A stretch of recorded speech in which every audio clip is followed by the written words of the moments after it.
let's go ahead and get 2 volunteers of our apprentices. Come on, come on. I'm gonna ask you to do my name, Shane and Olivia. So,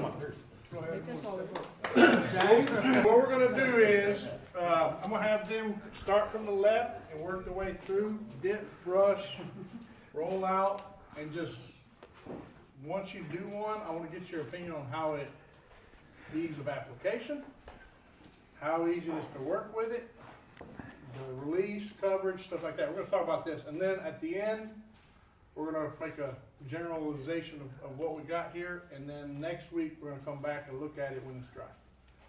And see just kinda how everything performed.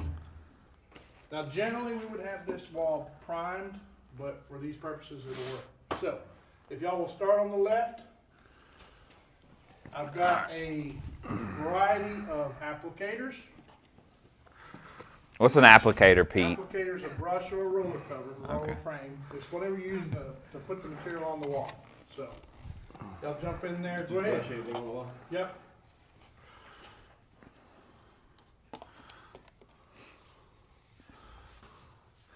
You want to just cut with your brush. See? Smooth it all out. You cut around close, you cut the bottom. Now swap brushes. Y'all swap brushes. Run the seams. So is there a Get 'em to cut technique the here that seams. they should be? Are they doing this good? Are they doing it right? Are they? Should they just That be looks generally good. going up and down? We shouldn't be brushing in the middle of a wall. But for training,